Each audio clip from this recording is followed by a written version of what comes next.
Jejak di Balik Kabut. Audiobook, novel silat. Cerita, Esa Mintarja. Bab 4. Paksi pun bergeser semakin dekat. Ia berhenti di belakang sebuah nisan yang besar.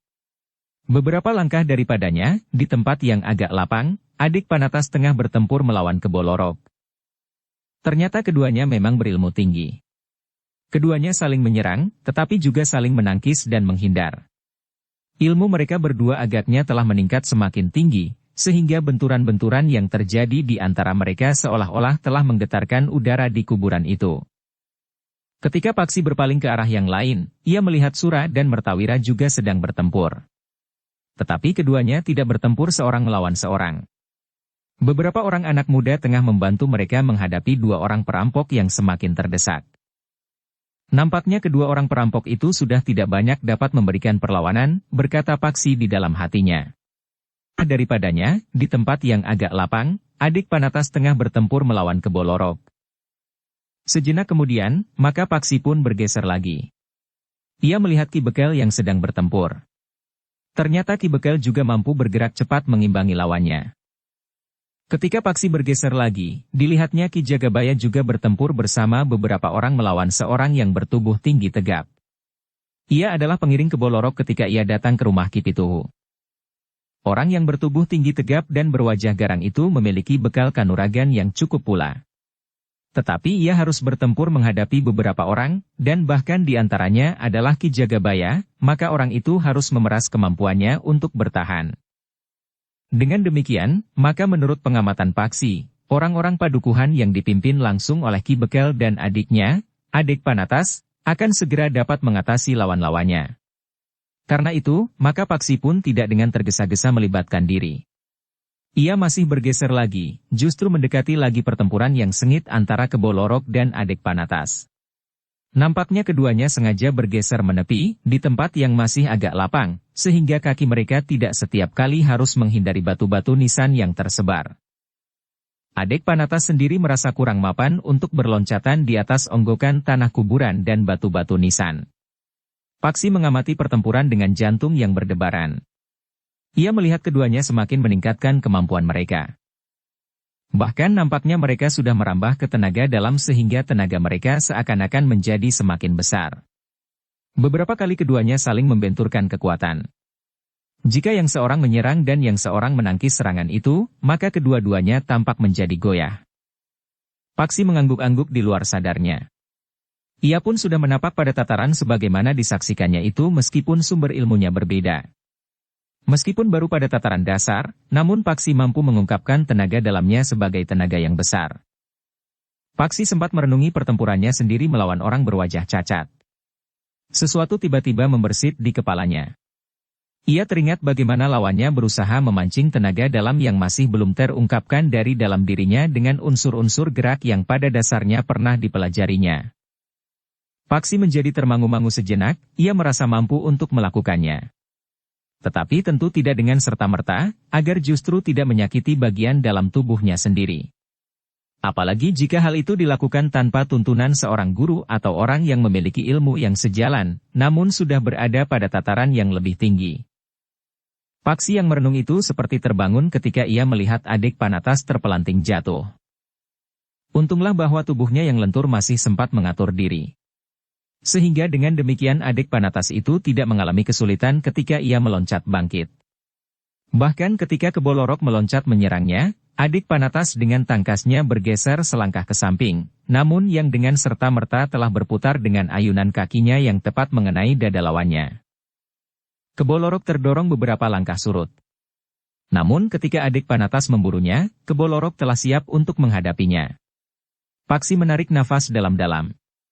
Ia belum melihat, siapakah di antara mereka yang akan dapat memenangkan pertempuran itu.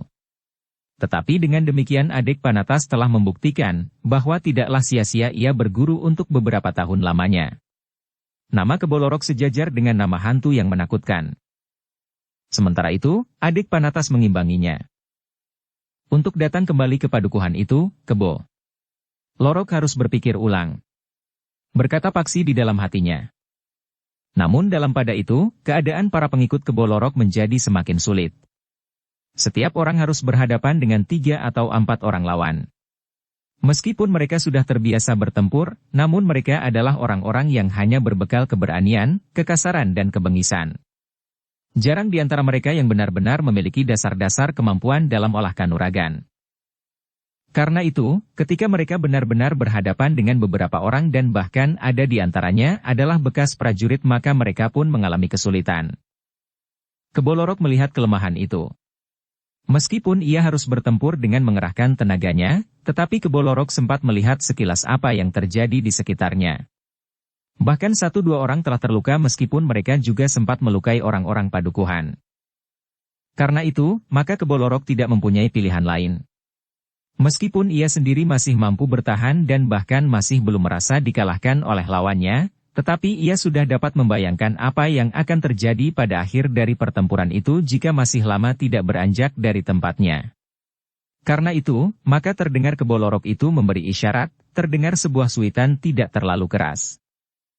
Para pengikutnya memang menjadi bingung. Mereka tidak tahu isyarat apa yang dimaksudkan oleh Kebolorok. Hanya seorang sajalah di antara orang-orangnya yang tahu pasti apa yang harus dilakukannya. Orang yang tinggi tegap, yang bertempur melawan Ki Jagabaya dan beberapa orang bebahu itu. Adik Panatas sendiri sudah mencurigai isyarat itu. Tetapi yang terjadi, Kebolorok justru telah menghentakkan ilmunya dengan sebuah serangan yang sangat mengejutkan, sehingga Adik Panatas telah terdesak beberapa langkah surut. Demikian pula yang dilakukan oleh pengiringnya yang bertubuh tinggi tegap itu. Bahkan hampir saja senjatanya menyambar dada Ki Jagabaya. Untunglah Ki Jagabaya sempat mengelak. Meskipun demikian, senjata orang itu telah menyentuh lengannya, sehingga bukan saja bajunya yang koyak, tetapi juga kulitnya. Kesempatan yang sekejap itu telah dipergunakan sebaik-baiknya oleh Kebolorok dan seorang pengiringnya. Mereka seakan-akan telah meloncat menghilang ke dalam gelap malam. Adik Panatas memang mencoba memburunya. Demikian pula Ki Jagabaya dan para bebahu yang bertempur bersamanya. Tetapi mereka telah kehilangan buruan mereka. Karena itu, maka Adik Panatas tidak membuang waktu. Ia pun segera kembali ke arena pertempuran. Ia mencoba untuk mencegah para pengikut Kebolorok, agar mereka tidak sempat melarikan diri. Pertempuran itu tiba-tiba menjadi kusut. Beberapa orang berlari-larian tidak menentu. Beberapa orang padukuhan memang menjadi bingung. Ternyata cara yang dipergunakan oleh para pengikut Kebolorok yang sudah berpengalaman itu sebagian malah berhasil.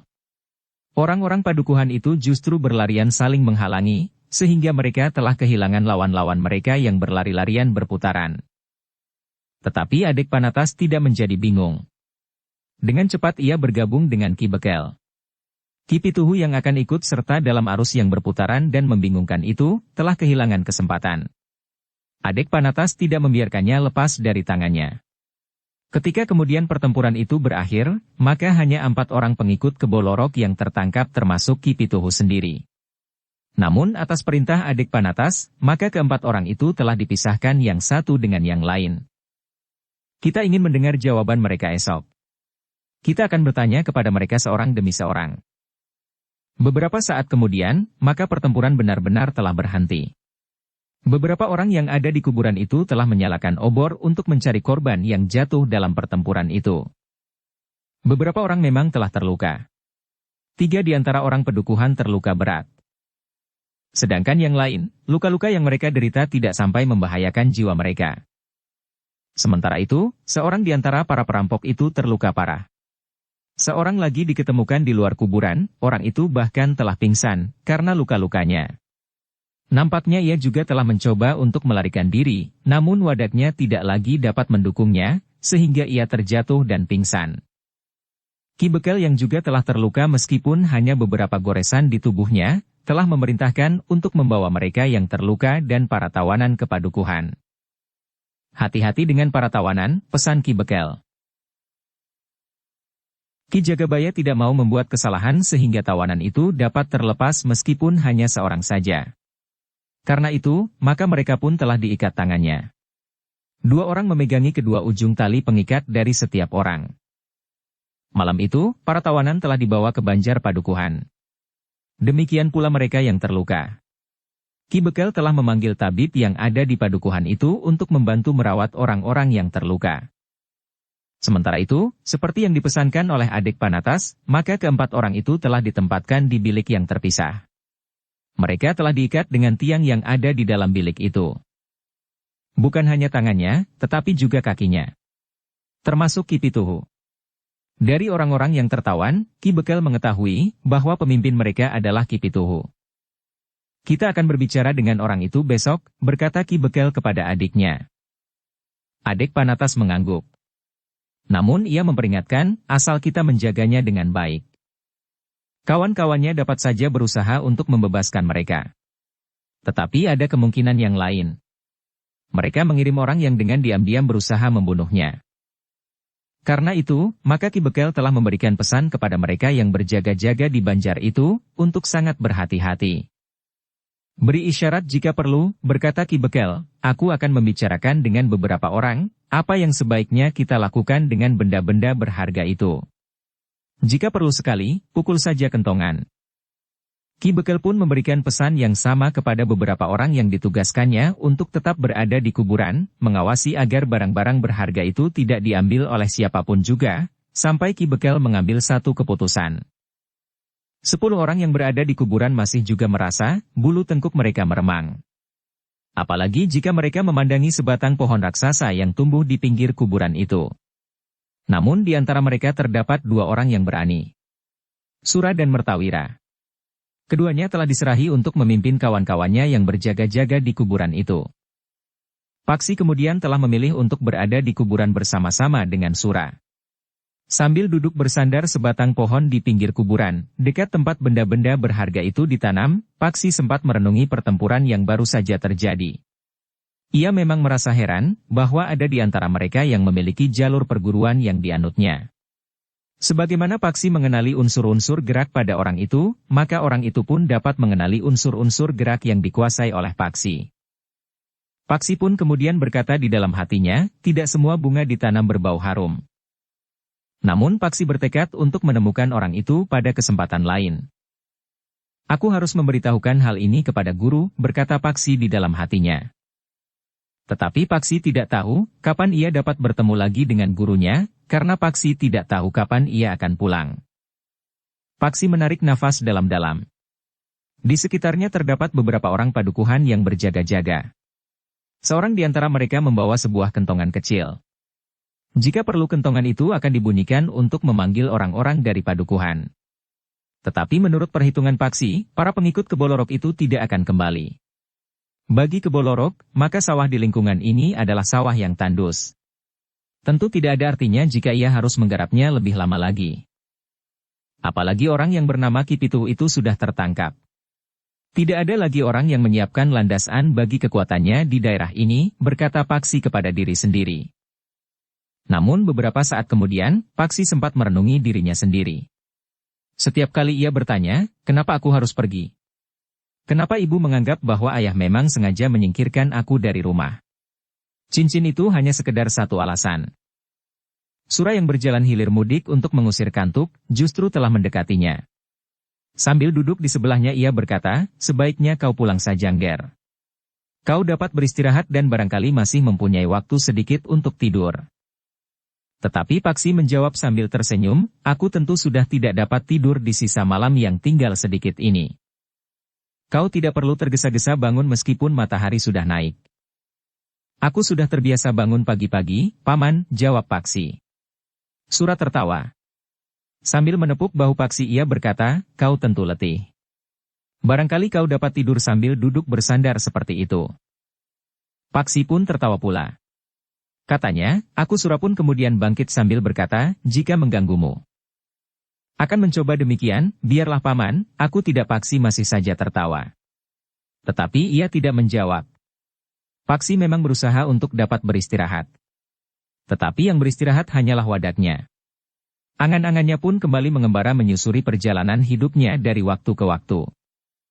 Paksi Pamekas itu pun mengambil kesimpulan, bahwa kehadirannya di rumah keluarganya memang tidak menyenangkan ayahnya. Ia tidak berada di dalam hati ayahnya. Tidak sebagaimana kedua orang adiknya yang mendapat perhatian sepenuhnya. Apakah karena aku anak sulung, maka aku harus memikul beban terberat di antara saudara-saudaraku, bertanya Paksi di dalam hatinya. Paksi menarik nafas dalam-dalam. Kakinya mulai merasa gatal. Nyamuknya cukup banyak, sehingga desing di telinganya membuatnya tidak tenang berangan-angan. Paksi akhirnya berdiri. Langit ternyata sudah mulai dibayangi cahaya kemerah-merahan. Menjelang fajar Paksi baru merasa dinginnya embun yang bergayut di ujung dedaunan dan menitik satu-satu. Batu-batu nisan pun mulai menjadi basah. Paksi menggeliat. Beberapa orang justru telah tertidur sambil bersandar pepohonan. Paksi melangkah keluar dari lingkungan kuburan. Ketika ia berdiri di pematang, dilihatnya sebuah parit yang dialiri oleh air yang jernih. Di luar sadarnya Paksi turun ke dalam parit untuk mencuci wajahnya, kakinya dan tangannya. Terasa badannya menjadi sedikit segar meskipun semalam suntuk Paksi tidak tidur sekejap pun. Dalam pada itu, Ki Bekel, Ki Jagabaya dan adik Panatas masih berbincang tentang benda-benda berharga itu. Apa yang akan mereka lakukan, karena mereka tahu bahwa benda-benda berharga itu adalah barang yang panas. Bagaimana kita dapat mengembalikan barang-barang itu kepada pemiliknya, berkata adik Panatas. Kita akan berbicara dengan Ki Demang, berkata Ki Bekel. Ki Jagabaya menjadi agak ragu. Katanya, bukankah Ki Bekel tahu bahwa Ki Demang sering memilih jalan pintas untuk memecahkan persoalan? Ki Demang kadang-kadang dengan tanpa berpikir panjang, mengambil keputusan dengan mudah. Ia tidak mau bersusah payah mencari jalan keluar terbaik. Ki Bekel mengangguk-angguk, sementara Ki Jagabaya berkata selanjutnya. Menurut dugaanku, Ki Demang akan menanggapi persoalan ini dengan ringan. Bahkan dengan tanpa memikirkan akibatnya, sambil sedikit kantuk. Ki Demang akan mengatakan bahwa sebaiknya barang-barang itu dimanfaatkan buat kademangan. Ki Bekel mengangguk-angguk. Ia dapat mengerti pendapat Ki Jagabaya. Tanpa berpikir panjang, Ki Demang akan berkata, barang-barang itu kita jual. Uangnya kita pergunakan buat keperluan kademangan. Dengan nada dalam Ki Bekel bertanya, jadi bagaimana menurut Ki Jagabaya? Kita menghadap Ki Tumenggung Wirayuda, jawab Ki Jagabaya. Sejauh itu, bertanya Ki Bekel. Bukankah Ki Tumenggung Wirayuda yang telah mendapat tugas untuk mengambil pelaksanaan pemerintahan Pajang di daerah ini meliputi satu lingkungan yang luas sampai ke Kuarasan? Ki Bekel mengangguk-angguk. Namun ia pun bertanya, tetapi bagaimanapun juga kita harus berbicara lebih dahulu dengan Ki Demang. Aku setuju, Ki Bekel. Tetapi sebaiknya kita sudah membawa sikap sebelum kita bertemu dengan Ki Demang. Besok kita temui Ki Demang. Tetapi yang mereka bicarakan bukan saja kepada siapa mereka harus melaporkan barang-barang berharga hasil rampokan itu. Tetapi perhatian adik Panatas lebih tertuju pada pengamanan barang-barang itu. Karena itu, maka adik Panatas itu pun berkata, kita harus mengatur, siapakah yang secara bergilir akan menjaga barang-barang itu. Ya, Ki Jagabaya mengangguk-angguk, barang-barang itu tidak boleh jatuh kembali ke tangan para perampok itu. Nanti, kita akan menyusun tugas bagi setiap laki-laki untuk bergantian berjaga-jaga di kuburan itu siang dan malam. Di siang hari kita akan menempatkan 5 orang. Tetapi di malam hari, lebih dari itu. 7 atau 8 orang, berkata Ki Bekel, mudah-mudahan Ki Tumenggung Wirayuda bergerak cepat atas nama Pajang sehingga tugas kita cepat selesai. Demikianlah, di pagi hari itu Ki Bekel, Ki Jagabaya dan adik Panatas telah bersiap-siap pergi ke Padukuhan Induk untuk bertemu dengan Ki Demang. Namun mereka pun sudah bersiap pula untuk pergi ke Kuarasan, menemui Ki Tumenggung Wirayuda. Sebelum mereka berangkat, maka Ki Jagabaya telah menugaskan 2 orang bebahu untuk membawa 3 atau 4 orang menggantikan mereka yang bertugas menunggui benda-benda berharga di kuburan itu. Pajang di daerah ini meliputi satu lingkungan yang luas sampai ke Kuarasan. Untuk selanjutnya kita akan mengaturnya sebagaimana kita mengatur para peronda, berkata Ki Jagabaya. Sementara itu, Ki Bekel, Ki Jagabaya dan adik Panatas telah menemui Ki Demang untuk memberikan laporan tentang peristiwa yang telah terjadi. Sebenarnya lah seperti dugaan Ki Jagabaya, maka Ki Demang tidak menanggapi persoalan itu dengan bersungguh-sungguh. Laporan itu didengarnya sambil mengangguk-angguk. Ia seakan-akan tidak mendengar bahwa telah jatuh korban di antara orang Padukuhan. Beberapa orang telah terluka dan diantaranya sangat parah. Yang mula-mula ditanyakan, bukan keadaan orang-orang yang terluka itu, tetapi justru barang-barang yang masih berada di kuburan. Apa saja yang kalian temukan? Kami belum melihatnya satu demi satu, Ki Demang. Nanti kita bongkar. Aku ingin melihat apa saja yang telah disembunyikan itu. Kemudian, bertanya Ki Bekel. Bukankah barang-barang itu tidak kita ketahui siapa pemiliknya? Lalu, beliannya adik Panatas. Ki Jagabaya menarik nafas panjang ketika ia mendengar Ki Demang menjawab, itu rejeki kita. Kademangan ini membutuhkan banyak biaya untuk membangun banjar yang lebih baik. Untuk membuat susukan di Gumuk Pantong. Dan barangkali masih ada yang lain. Ki Demang, berkata Ki Bekel, barang-barang itu tentu ada pemiliknya meskipun kita tidak mengetahuinya. Seandainya pemiliknya tidak dapat kita ketemukan, maka kita tidak begitu saja dapat mempergunakannya untuk kepentingan kita sendiri. Lalu, bagaimana menurut pertimbangan Ki Bekel? Kami akan melaporkannya kepada Ki Tumenggung Wirayuda. Untuk apa? Bertanya Ki Demang. Biarlah Ki Tumenggung Wirayuda memberikan keputusan atas nama Pajang. Seandainya, sekali lagi seandainya, Ki Demang. Ki Tumenggung menyerahkan barang-barang berharga itu atau sebagian daripadanya kepada kita, barang itu akan menjadi sah. Jadi kalian akan pergi ke Kuarasan. Barangkali Ki Demang juga ingin pergi. Kenapa kalian memilih penyelesaian yang rumit?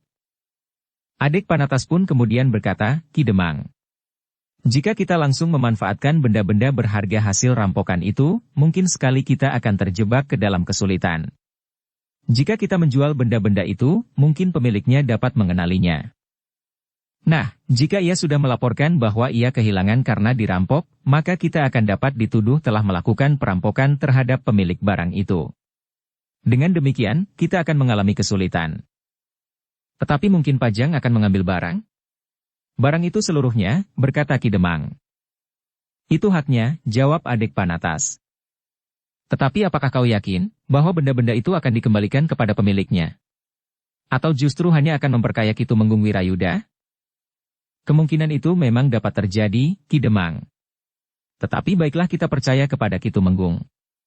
Jika kita sudah tidak mempercayai para petugas yang ditunjuk oleh Pajang, lalu apakah sebenarnya yang telah terjadi atas kita, sahut adik Panatas. Ki Demang menarik nafas dalam-dalam. Katanya, terserah kepada kalian jika kalian ingin menempuh jalan penyelesaian yang rumit. Aku sendiri tidak sempat mengurusinya. Pekerjaan cukup banyak. Jika Ki Demang sibuk, biarlah kami yang menyelesaikannya. Tetapi yang penting, Ki Demang mengetahui apa yang akan kami lakukan. Ketika ketiga orang itu kemudian kembali ke padukuhan, Ki Jagabaya pun berkata, bukankah kita sudah menduga? Apakah benar bahwa Ki Demang sibuk sekali? Bertanya adik Panatas. Ya. Sibuk mengadu ayam, jawab Ki Jagabaya. Adik Panatas menarik nafas dalam-dalam. Dengan nada datar ia berkata, apa yang terjadi jika Kebolorok itu kemudian memusuhi Kademangan ini? Bukan hanya padukuhan kita. Ki Demang tidak memberikan tanggapan dan kesan apapun tentang Kebolorok. Sahut Ki Jagabaya. Apakah ia belum mengenalnya? Tanya adik Panatas. Tentu sudah, jawab Ki Bekel, tetapi ia tidak tertarik untuk berbicara tentang Kebolorok. Mungkin Ki Demang juga mempunyai keyakinan diri. Ada beberapa orang yang dianggap memiliki ilmu yang tinggi yang tinggal di padukuhan induk. Lebih dari itu, ada dua orang pengawal Ki Demang yang tangguh, berkata Ki Jagabaya. Adik Panatas mengangguk-angguk. Tetapi ia mendapat kesan yang kurang mapan bagi seorang Demang. Nampaknya ia melakukan apa saja yang disenanginya, tetapi ia tidak menaruh perhatian terhadap sesuatu yang tidak langsung menyangkut dirinya. Tetapi mereka bertiga tidak berbicara lebih panjang tentang Ki Demang. Mereka mulai membicarakan rencana kepergian mereka ke Kuarasan untuk menghadap Ki Tumenggung Wirayuda. Ki Bekel tidak ingin persoalan benda-benda berharga itu berkepanjangan. Karena itu, maka mereka bertiga pun sepakat untuk segera pergi ke Kuarasan. Besok pagi-pagi kita berangkat, berkata Ki Bekel, dengan demikian kita akan dapat kembali di sore hari. Sementara itu, dua orang bebahu dan beberapa orang lain telah pergi ke kuburan, menggantikan Sura dan kawan-kawannya. Paksi pun telah ikut pulang pula bersama Sura ke rumahnya. Bahkan Sura telah meminjaminya lagi pakaian, karena Paksi harus mencuci pakaiannya yang kotor. Semalaman ia berada di kuburan, bertempur dan kemudian duduk-duduk di rerumputan berdebu. Hari itu, Paksi sempat bermain-main dengan Salam. Anak itu memang anak yang cerdas. Di siang hari, ketika Paksi diminta untuk makan siang bersama Sura, ia menyatakan keinginannya untuk meneruskan perjalanan. Aku sudah cukup lama terhenti di sini, Paman. Aku masih minta kau menunggu, Nger. Setelah persoalan benda-benda berharga yang disembunyikan para perampok itu selesai, maka terserahlah kepadamu, meskipun aku ingin mencoba untuk menahanmu di sini. Bukankah aku sudah tidak mempunyai kepentingan lagi? Tentu masih ada, Nger. Bukankah Ki Bekel, Ki Jagabaya dan adik-adik Panatas akan pergi ke Kuarasan untuk melaporkan penemuan ini kepada Ki Tumenggung Wirayuda? Bukankah aku tidak diperlukan lagi? Segalanya sudah jelas. Persoalan kemudian adalah persoalan dirimu Ki Bekel, Ki Demang dan Tumenggung Wirayuda. Tidak, Nger, sahut Sura. Kau adalah orang yang pertama kali melihat dan kemudian berhasil membuktikan bahwa keranda itu adalah sekedar tipuan yang sengaja dibuat untuk menimbulkan keresahan. Kau pula lah yang melihat di mana orang-orang itu menyembunyikan barang-barang hasil rampokan itu. Kau harus ikut menyaksikan Ki Tumenggung Wirayuda membongkar benda-benda berharga itu. Kau harus melihat apa saja yang telah disembunyikan oleh para perampok itu. Bukankah itu tidak perlu, Paman? Jawab Paksi. Sura tersenyum. Katanya, aku tahu. Kau tidak ingin menonjolkan dirimu sendiri untuk mendapat pujian. Tetapi mungkin kau diperlukan untuk menjawab beberapa pertanyaan. Paksi terpaksa tinggal untuk beberapa hari lagi. Meskipun demikian, ia menjadi berdebar-debar, jika Ki Tumenggung Wirayuda itu mengenal ayahnya dan bahkan pernah datang ke rumahnya, mungkin ia dapat mengenalinya. Tetapi menurut ingatannya, ia tidak pernah mendengar nama itu. Sementara itu, ternyata Salam pun ikut menahannya pula. Kehadiran Paksi di rumahnya, membuat rumah itu tidak terlalu sepi baginya. Ia mempunyai kawan bermain tanpa harus keluar dari regol halaman rumahnya. Dalam pada itu, di hari berikutnya, Ki Bekel, Ki Jagabaya dan adik Panatas telah memacu kudanya menuju ke Kuarasan untuk menghadap Ki Tumenggung Wirayuda. Satu perjalanan yang agak panjang tapi berkuda, jarak itu terasa jauh lebih pendek. Laporan itu sangat menarik perhatian Ki Tumenggung. Tidak sebagaimana Ki Demang yang sekedar mengangguk-angguk. Tumenggung telah menanyakan beberapa hal para perampok itu apalagi ketika disebut nama Kebo Lorok. Kami gagal menangkapnya, Ki Tumenggung, berkata adik Panatas. Tetapi Ki Tentang ternyata Ki Tumenggung pun bergerak cepat. Ketika Ki Bekel melaporkan bahwa orang-orang padukuhan terpaksa menunggui kuburan itu siang dan malam, maka Ki Tumenggung berkata, "Aku akan pergi bersama kalian. Aku akan membawa sekelompok prajurit untuk mengurus para tawanan." "Terima kasih Ki Tumenggung," jawab Ki Bekel. Ki Tumenggung pun kemudian telah memerintahkan sekelompok prajurit untuk menyertainya, kecuali kuda yang mereka tumpangi maka mereka pun telah membawa kuda-kuda tanpa penunggangnya. Kuda-kuda itu akan dipergunakan untuk membawa para tawanan. Namun atas permintaan Ki Bekel, maka Ki Tumenggung juga membawa kuda-kuda yang akan menjadi kuda beban. Sebaiknya benda-benda berharga itu dibawa meninggalkan padukuhan kami, Ki Tumenggung. Kami tidak mempunyai kekuatan cukup untuk mempertahankannya, seandainya Kebo Lorok kembali dengan kekuatan yang lebih besar. Tetapi jika ia tahu bahwa benda-benda berharga itu serta orang-orangnya telah kami serahkan kepada Ki Tumenggung atas nama Pajang, maka mereka tentu tidak akan kembali lagi, karena tidak ada gunanya. Ternyata Ki Tumenggung dapat mengerti permintaan Ki Bekel itu. Sehingga dengan demikian, ia telah membawa kuda lebih banyak lagi. Hari itu juga Ki Tumenggung Wirayuda telah berada di padukuhan bersama Ki Bekel. Mereka memang tidak membuang waktu. Ki Tumenggung itu pun segera pergi ke kuburan dan memerintahkan menggali benda-benda hasil rampokan itu. Seperti yang diduga oleh Sura, maka Paksi telah menjadi tempat bertanya bagi Ki Tumenggung. Ia harus menceritakan kembali apa yang pernah dilihat dan didengarnya tentang hantu keranda dan benda-benda berharga yang disembunyikan di kuburan itu. Ki Tumenggung mengangguk-angguk ketika Paksi selesai bercerita. Anak muda itu sudah mengatakan apa yang diketahuinya sejak ia melihat keranda yang diusung oleh orang-orang berpakaian hitam itu sampai saat ia mendengar rencana kedatangan Kebo Lorok. Kami akan mencoba mengetahui siapakah orang-orang yang pernah dirampok oleh gerombolan ini, berkata Ki Tumenggung. Dengan bantuan para bebahu padukuhan, maka benda-benda berharga yang disembunyikan di kuburan itu telah dibawa ke Banjar. Di Banjar, Ki Tumenggung Wirayuda, Ki Bekel, Ki Jagabaya, adik Panatas, Paksi dan beberapa bebahu dapat melihat dengan jelas apa yang tersimpan di kuburan itu. Beberapa orang hampir tidak percaya kepada penglihatannya sendiri ketika mereka melihat perhiasan emas dan permata, berlian, intan, mutiara dan batu-batu mulia yang lain.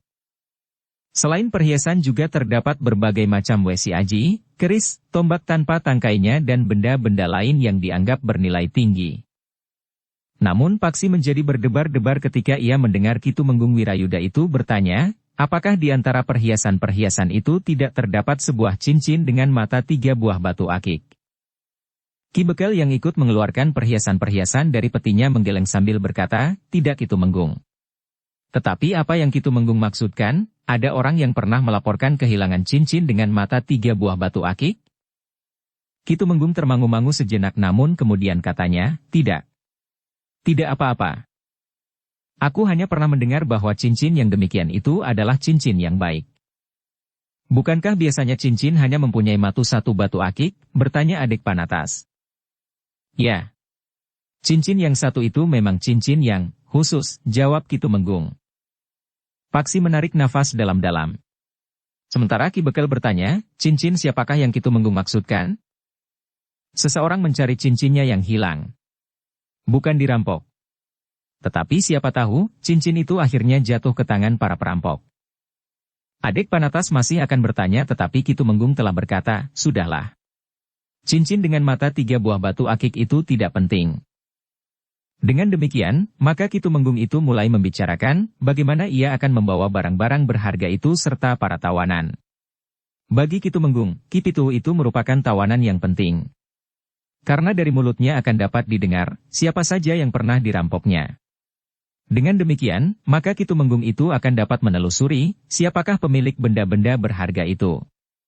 Meskipun tidak seluruhnya, tetapi para pemiliknya akan berterima kasih jika barang-barang yang masih dapat diketemukan itu kembali kepada mereka. Dalam hal ini, aku tidak dapat mengambil keputusan sendiri, berkata Kitumenggung Wirayuda, aku harus memberikan laporan ke Pajang. Pajang tentu akan menugaskan seorang yang menguasai kepastian paugeran dalam persoalan seperti ini untuk bersama-sama menyelesaikannya. Demikianlah, maka segala sesuatunya sudah disepakati oleh kedua belah pihak. Ki Bekel dan para bebahu padukuhan itu merasa bahwa kewajiban mereka telah mereka lakukan dengan baik, sehingga mereka tidak dibebani oleh kegelisahan. Namun Kitumenggung Wirayuda itu berkata, tetapi setiap saat, kami mungkin masih akan menghubungi Ki Bekel untuk mendapat keterangan yang diperlukan. Kami tidak berkeberatan, Kitumenggung, jawab Ki Bekel. Meskipun demikian, ternyata Kitumenggung itu juga bertanya tentang sikap Ki Demang yang seolah-olah tidak ikut campur dalam persoalan yang termasuk penting ini. Ki Demang sudah mengetahui persoalannya, Kitumenggung, jawab Ki Bekel. Ki Demang memerintahkan kami untuk menyelesaikan persoalan ini, karena itu, kami telah datang menghadap Kitumenggung. Baiklah Ki Bekel. Dengan demikian untuk selanjutnya kami akan selalu berhubungan dengan Ki Bekel saja. Demikianlah, malam itu, Kitumenggung dan pengiringnya telah bermalam di padukuhan itu. Kitumenggung sempat berbicara serba sedikit dengan Ki Pituhu. Namun nampaknya Ki Pituhu tidak mudah untuk memberikan jawaban atas pertanyaan-pertanyaan yang diberikan oleh Kitumenggung. Meskipun demikian, Kitumenggung masih belum menekan Ki Pituhu agar menjawab pertanyaan-pertanyaan itu. Ketika Kitumenggung bertanya tentang Kebolorok, maka jawaban Ki Pituhu pun masih juga melingkar-lingkar. Bahkan seperti orang mengigau Ki Pituhu berkata, Ki Kebolorok bukan seorang perampok. Ia datang sama sekali tidak ada hubungannya dengan benda-benda hasil rampokan itu. Ia sama sekali tidak menginginkan apapun juga. Jika saja ia tidak harus melarikan diri, ia tentu akan membawa sebagian besar dari benda-benda ini, berkata Kitumenggung. Tidak, jawab Ki Pituhu, kami tidak mempunyai hubungan apa-apa dengan Kebolorok kecuali bahwa kami telah mengenalnya dengan baik. Ia datang untuk menanyakan pesanannya kepadaku, karena ia mengenal aku sebagai seorang saudagar perhiasan, wesi aji dan berbagai jenis pusaka. Apa yang dipesankan kepadamu? Bertanya Kitumenggung. Wajah Kitumenggung menegang ketika ia mendengar Ki Pituhu menjawab, sebuah cincin dengan mata 3 buah batu akik. Paksi yang juga mendengar pembicaraan itu menjadi tertarik pula untuk mendengarkan lebih jauh. Tetapi Kitumenggung justru menghentikan pertanyaan-pertanyaannya dan memerintahkan untuk membawa Ki Pituhu kembali ke bilik tahanannya. Meskipun Ki Bekel dan adik Panatas juga tertarik mendengar jawaban Ki Pituhu tentang cincin bermata 3 buah batu akik itu, tetapi mereka tidak terlalu lama memikirkannya. Mereka menganggap bahwa beberapa orang mempunyai kepercayaan bahwa cincin yang demikian itu adalah cincin yang dianggap bernilai tinggi. Tetapi mereka belum pernah mendengar bahwa cincin itu adalah cincin istana yang hilang. Malam itu Paksi yang untuk beberapa lama tinggal di rumah Sura kembali merenungi dirinya. Demikian ia kembali dari Banjar, telinganya masih saja mendengar pertanyaan Ki Tumenggung Wirayuda tentang cincin bermata 3 serta keterangan Ki Pituhu bahwa Kebo Lorok sekedar memesan cincin serupa itu pula. Meskipun Ki Pituhu itu berbohong dan mengingkari hubungannya dengan Kebo Lorok, namun bahwa ia juga menyebut cincin bermata 3 buah batu akik itu telah mengganggu pikirannya. Ternyata ayah tidak sendiri, berkata Paksi di dalam hatinya, Ki Tumenggung Wirayuda juga berusaha mencari cincin itu. Bahkan Kebo Lorok juga berbicara tentang cincin bermata 3 itu. Namun dengan demikian, Paksi makin menyadari bahwa tugas yang dihadapinya adalah juga yang semakin berat. Terngiang kembali suara ibunya, Kakang Tumenggung. Paksi masih terlalu muda untuk melakukan tugas yang begitu berat. Tetapi ayahnya membentak, kau selalu memanjakannya. Paksi menarik nafas dalam-dalam. Ia tidak pernah merasa terlalu dimanjakan oleh ibunya. Perhatian ibunya kepadanya dan kepada adik-adiknya tidak berbeda. Cincin dengan mata 3 buah batu akik itu tidak penting. Tetapi justru karena sikap ayahnya yang berbeda terhadapnya dari sikapnya kepada adik-adiknya, maka ayahnya selalu menyangka bahwa ia terlalu dimanjakan oleh ibunya. Terasa sesuatu bergelar di hati Paksi, justru setelah ia keluar dari rumahnya, maka ia sempat menilai apa yang pernah terjadi atas dirinya. Wajah ayahnya yang tidak pernah manis kepadanya sebagaimana kepada kedua orang adiknya. Tetapi Paksi berusaha untuk menyingkirkan perasaannya itu. Ia tidak mau menuduh ayahnya bersikap emban cinde emban siladan. Ia tidak mau menganggap ayahnya tidak adil terhadap ketiga orang anaknya. Paksi mencoba untuk dapat memejamkan matanya. Dengan susah payah ia menyingkirkan angan-angannya tentang keluarganya. Tetapi ia justru terjebak ke dalam persoalan yang lain. Ia tidak melihat orang yang wajahnya cacat itu berada di antara orang-orang yang tertangkap bersama Ki Pituhu. Juga tidak ada di antara mereka yang terluka parah. Orang itu agaknya berhasil melarikan diri sebagaimana Kebo Lorok, berkala Paksi di dalam hatinya. Namun dengan demikian, orang yang sudah dapat mengenalinya itu akan selalu membayanginya. Setiap saat orang itu akan dapat muncul di hadapannya. Mungkin orang itu berusaha membayanginya. Tetapi mungkin orang itu menjumpainya dengan tidak sengaja dimanapun. Sebagai pengikut Ki Pituhu, maka orang itu tentu juga pernah mendengar tentang cincin bermata 3 buah batu akik itu. Jika orang itu juga memburu cincin itu, memang ada kemungkinan mereka akan dapat bertemu lagi. Paksi tidak pernah merasa takut kepada orang itu. Beberapa kali ia sudah berhadapan langsung dan bertempur melawannya. Paksi selalu dapat mengusir orang itu. Tetapi ada sesuatu yang terasa aneh bagi Paksi. Menurut pendapat Paksi, orang itu memiliki sumber ilmu yang sama dengan ilmunya. Bahkan unsur-unsur dari ilmu itu telah berkembang dan terasa lebih matang. Tetapi orang itu tidak mampu mengalahkannya dan bahkan orang itu setiap kali harus menyingkir dari medan. Paksi pun merasa aneh, bahwa justru dalam setiap pertempuran, rasa-rasanya ia telah menemukan sesuatu yang baru, yang dapat membuat ilmunya semakin berkembang pula. Tetapi persoalan itu tetap menjadi persoalan pribadinya. Ia tidak akan dapat minta pendapat apalagi pertimbangan kepada orang lain. Namun angan-angan Paksi itu semakin lama memang menjadi semakin kabur, sehingga akhirnya Paksi itu pun telah tertidur di sisa malam itu. Seperti hari-hari sebelumnya selama ia berada di rumah Sura, maka pagi-pagi Paksi sudah bangun. Salam pun ternyata telah bangun pagi-pagi pula dan bersama Paksi membersihkan halaman samping rumah. Ketika Paksi menimba air di sumur, maka Salam pun ikut-ikutan pula ke sumur. Tetapi Paksi mencegahnya. Kau akan justru terangkat oleh senggot timba itu, berkata Paksi. Aku sudah dapat menimba sendiri, berkata Salam. Jangan. Jika ayahmu melihatnya, maka ayahmu tentu akan marah. Kau masih terlalu kecil untuk menahan berat senggot itu. Salam memang nampak menjadi kecewa. Tetapi Paksi pun berkata, ambil bumbung itu. Kau isi gentong di dapur. Salam pun segera berlari mengambil sebuah bumbung pering petung. Sepotong bumbung bumbu petung yang besar. Tetapi Paksi memilih yang tidak terlalu panjang. Sura memperhatikan anaknya yang berlari-lari itu sambil tersenyum. Agaknya salah menjadi lebih gembira setelah Paksi ada di rumah itu. Tetapi Sura menyadari bahwa Paksi tidak akan dapat terlalu lama di rumahnya.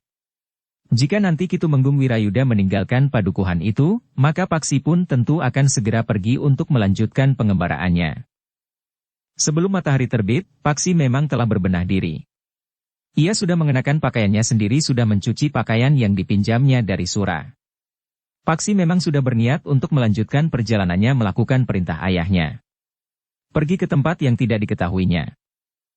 Tetapi dengan satu pengertian baru, bahwa banyak orang yang akan meramaikan perburuan itu. Bukan hanya para pemimpin prajurit dan lingkungan tertentu di istana. Tetapi orang-orang seperti Kebo Lorok pun telah ikut berburu pula. Pagi itu Sura telah dipanggil ke Banjar bersama Paksi. Juga Mertawira, selain Ki Bekel, Ki Jagabaya dan para bebahu. Ki Tumenggung Wirayuda hari itu akan kembali ke Kuarasan. Atas persetujuan kalian, maka benda-benda berharga ini akan aku bawa ke Kuarasan. Kalian telah menyaksikan isi dari peti-peti itu, sehingga pada suatu saat mungkin para petugas dari Pajang ingin mendengar keterangan kalian. Baiklah, jawab Ki Bekel, setiap saat kami bersedia melakukan perintah apapun juga. Kami akan menjadi saksi semua peristiwa yang telah terjadi. Namun Ki Wirayuda sempat juga bertanya, apakah kalian tidak akan mengulangi menyelenggarakan keramaian merti desa itu? Keramaian itu sudah kami lakukan, Ki Tumenggung. Kami telah menyatakan syukur atas keberhasilan kami pada musim tanam padi yang lalu, meskipun keramaian itu sempat bubar di dini hari. Tetapi kami rasa kami tidak perlu mengulanginya, Ki Tumenggung. Jika Ki Bekel ingin mengulanginya, serta Ki Bekel ingin mendapat perlindungan dari para prajurit, maka kami akan dapat melakukannya. Terima kasih Ki Tumenggung. Kami merasa bahwa yang kami lakukan sudah cukup. Selain itu kami memang harus berhemat sampai musim panen mendatang.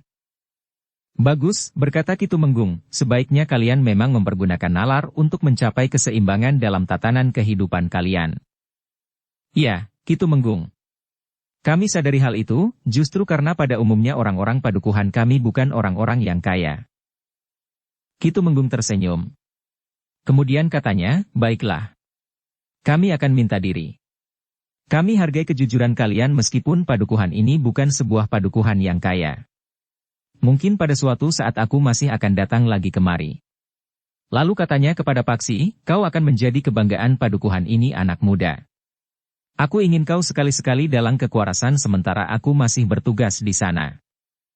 Terima kasih Ki Tumenggung, jawab Paksi. Tetapi Paksi tidak menjawab lebih panjang lagi, ia ingin Ki Tumenggung Wirayuda itu tidak terlalu banyak memperhatikannya, karena Paksi memang sudah merencanakan untuk segera meninggalkan padukuhan itu. Demikianlah, maka sejenak kemudian iring-iringan sekelompok prajurit yang dipimpin langsung oleh Ki Tumenggung Wirayuda itu telah meninggalkan padukuhan. Beberapa ekor kuda yang memang sudah dipersiapkan untuk para tawanan telah dipergunakan oleh para tawanan itu pula, termasuk Ki Pituhu. Selebihnya beberapa ekor kuda menjadi kuda beban untuk membawa barang-barang berharga yang dapat dirampas dari tangan sekelompok perampok yang dipimpin oleh Ki Pituhu di bawah bayangan kuasa Kebo Lorok. Kekuatan yang cukup untuk menguasai para tawanan dan melindungi benda-benda berharga itu, desis Adek Panatas. Ki Bekel mengangguk-angguk. Namun katanya, bukankah kau tidak akan segera meninggalkan padukuhan ini? Adek Panatas tersenyum. Katanya, tidak Kakang. Bukankah aku orang padukuhan ini? Aku memang sudah memutuskan untuk pulang dan tinggal di padukuhan ini. Syukurlah, berkata Ki Bekel, aku memperhitungkan bahwa padukuhan ini tidak akan pernah dilupakan oleh Kebo Lorok.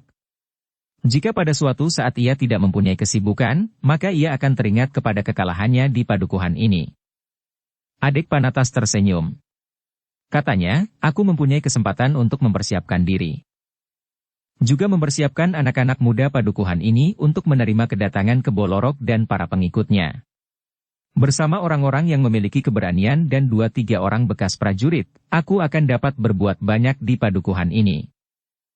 Terima kasih, Ki Jagabayalah yang menyahut, kehadiran adik-adik Panatas memang membuat hati kami menjadi tenang. Paksi mendengarkan pembicaraan itu sambil mengangguk-angguk kecil. Tetapi Paksi sendiri tidak mencampurinya sepatah kata pun juga. Sementara itu, orang-orang padukuhan itu juga masih belum sempat melihat kemampuan Paksi yang sebenarnya. Baru kemudian ketika ada kesempatan, Paksi itu pun telah menyatakan niatnya untuk minta diri. Ki Bekel dan orang-orang lain yang ada di Banjar itu terkejut. Dengan dahi yang berkerut, Ki Bekel berkata, "Bukankah kau mendengar sendiri Paksi, bahwa kau diharapkan dapat datang ke Kuarasan?" Paksi sambil menunduk berkata, "Mungkin pada suatu saat aku akan menghadap Ki Tumenggung di Kuarasan. Tetapi sebelumnya aku ingin melanjutkan pengembaraanku. Aku sudah bertekad untuk melakukannya." Ternyata tidak seorang pun yang dapat menahan Paksi. Sura juga tidak. Namun Sura masih minta agar Paksi menyempatkan diri untuk memberitahukan kepergiannya kepada Salam. "Katakan bahwa kau akan pergi. Tetapi katakan juga bahwa kau akan kembali." "Apakah anak itu tidak akan selalu berharap?" bertanya Paksi.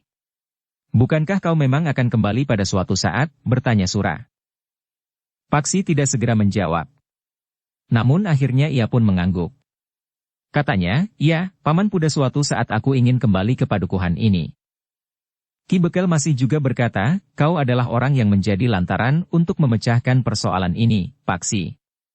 Jika kau bukan seorang anak muda yang berani, maka padukuhan ini dan beberapa padukuhan yang lain masih akan tetap dibayangi ketakutan karena hantu keranda yang dapat terbang sendiri itu." Hanya satu kebetulan saja, Ki Bekel. Mungkin memang satu kebetulan. Tetapi jika kebetulan itu terjadi pada orang lain, maka orang yang melihat keranda terbang itu tentu akan menjadi pingsan. Tetapi Paksi masih juga memenuhi permintaan Sura. Ia singgah di rumah Sura untuk minta diri kepada keluarga yang menurut pendapat Paksi adalah keluarga yang baik. Salam memang menjadi gelisah. Bahkan mulai merengek.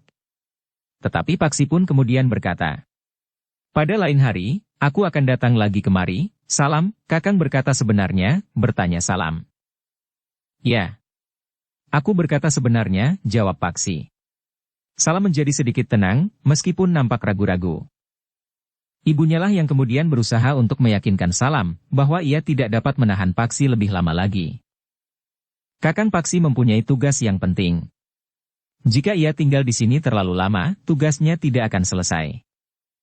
Meskipun Paksi tahu bahwa Ibu Salam itu sekedar menenangkan anaknya, tetapi jantungnya menjadi berdebar-debar. Ia memang mempunyai tugas yang penting. Tugas yang tidak diketahui, bagaimana ia harus melakukannya. Demikianlah, maka hari itu, Paksi akan meninggalkan rumah Sura. Paksi menolak ketika Sura menawarkan agar Paksi membawa sepengadek pakaiannya. "Kau memerlukan ganti pakaian di perjalanan," berkata Sura. "Aku dapat mencucinya," jawab Paksi. Sura memang tidak memaksanya, tetapi ia sempat berdesis, "Kau berhak untuk mendapatkan hadiah, karena kau telah menemukan benda-benda yang nilainya tidak terhitung itu. Barang-barang itu ada yang memilikinya, Paman, jika Ki Pituhu kelak memberitahukan siapa saja yang telah dirampoknya, maka barang-barang itu akan dapat kembali kepada pemiliknya. Setidak-tidaknya sebagian. Hadiah itu tidak terdiri dari sebagian benda-benda berharga yang diketemukan itu. Tetapi hadiah itu seharusnya kau dapatkan dari Pajang." Paksi tersenyum. Katanya, "Aku belum memerlukan sekali, Paman. Entahlah kelak." Sura melihat kejujuran memancar di mata Paksi. Karena itu, maka ia pun berdesis, "Mudah-mudahan kejujuranmu akan dapat membawamu kepada kemujuran, meskipun dapat pula terjadi sebaliknya." "Maksud Paman?" bertanya Paksi. "Kejujuran justru dapat menjerat seseorang ke dalam kesulitan," jawab Sura. "Jadi maksud Paman, sebaiknya orang tidak berlaku jujur?" bertanya Paksi. "Tidak. Tidak. Bukan itu maksudku. Orang yang jujur adalah orang-orang yang terpilih. Aku bermaksud ingin mengatakan suatu kenyataan, bahwa di antara orang-orang yang jahat, dengki dan iri hati, maka orang-orang jujur akan dianggap sebagai racun, sehingga mungkin sekali mereka yang jujur itu akan mengalami kesulitan. Namun bagaimanapun juga kejujuran adalah suatu mahkota yang tidak ternilai harganya." Paksi menarik nafas dalam-dalam. Namun kemudian katanya, "Aku mohon doa Paman, Bibi dan seluruh keluarga. Semoga Yang Maha Agung akan selalu melindungimu di sepanjang perjalananmu. Semoga kau akan dapat mencapai keinginanmu dengan pengembaraanmu." Paksi meninggalkan rumah Sura dengan han yang berat. Tetapi ia sudah memantapkan hatinya untuk berjalan terus. Jika ia tetap tinggal di rumah Sura, maka akan sulit baginya untuk dapat menemukan cincin yang dicarinya itu. Ketika Paksi keluar dari regol padukuhan, matahari sudah tinggi di langit. Ia membayangkan debu yang dilemparkan oleh derap kaki kuda sekelompok prajurit yang mengiringi Ki Tumenggung Wirayuda ke Kuarasan. Tetapi arah perjalanan Paksi lain dengan arah perjalanan Ki Tumenggung Wirayuda. Mendekati tengah hari, maka jalan-jalan terasa sepi di tengah-tengah bulak. Orang yang bekerja di sawah pun mulai menjadi letih. Keringat membasahi kulit mereka yang terbakar oleh sengatan sinar matahari. Sekali-sekali Paksi bertemu dengan perempuan yang membawa gendi berisi air, serta bakul berisi nasi dan kelengkapannya. Perempuan-perempuan itu membawa makanan bagi suami, ayah atau anak-anak mereka yang bekerja di sawah dan tidak sempat pulang di siang hari untuk makan siang. Bersambung ke bab 5. Dukung kami dengan subscribe, follow, like, komen dan share. Terima kasih.